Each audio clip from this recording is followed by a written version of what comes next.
A lot of people have been asking me this question of what's the best Molotov to throw for a banana as a CT, the one that lands behind half wall, right? There are many different ways to throw it.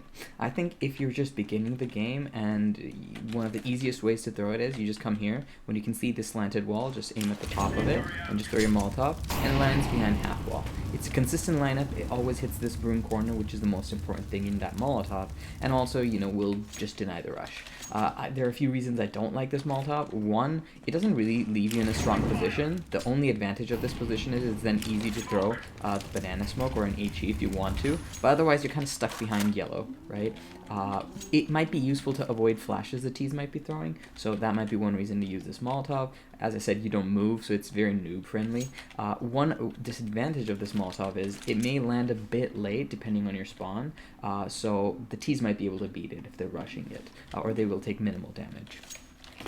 The second way, which is really common, is the skybox one, where basically you're just aiming at the top of this smoke, coming around this corner, run a bit, and just jump throw. And the way this Molotov works is, it lands right there, it usually will spread to this corner, it lands fast enough because you throw it from really far back, that it will beat the T's who are rushing, which is the biggest advantage of this Molotov.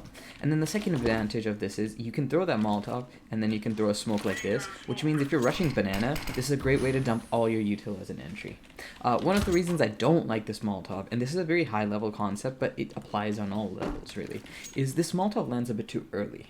So what happens is, you throw the Molotov, and then the T's Molotov will land. So what that means is, the two Molotovs will be fading at a certain time, your Molotov will fade first before the T's. So if you're trying to play right next to the T Molotov and peek them, your Molotov fades earlier, which means they'll already be in this corner or ready to fight you, whereas your Molotov will, their Molotov will basically still be burning, so you actually don't have the advantage.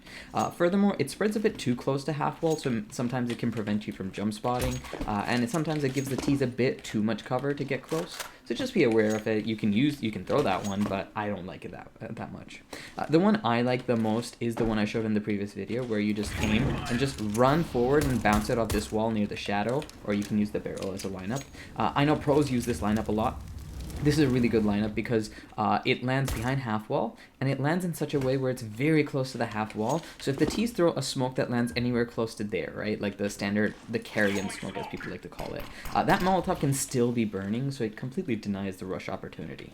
Of course, T's can come up with counter smokes that land on the Molotov itself, so, don't use the smokes as a determination of how to throw the Molotov. I think the biggest problem with this Molotov is you have to be looking forward when you throw it, so you can eat flashes, but that's a non-issue if you are a good player, right? Like, you can just play anti-flash, you can throw it this way, or you can throw it early, and if they flash, just turn around and do it, whatever, right? So I like that Molotov the most. Just be careful of avoiding all the flashes, and unlike the one that you throw off the skybox, this one has the advantage that it lands late enough that this Molotov usually will outlast the T Molotov, so you can actually get very comfortable peeking behind it, and you can of course control the timing, because this one lands so fast, because you can just aim right there and just throw it. You can control the timing of when you want to throw it a lot better than the other ones. So hopefully this was a useful analysis of which Molotov you can use. Honestly, there's no right or wrong answer, just know the options you get from each Molotov.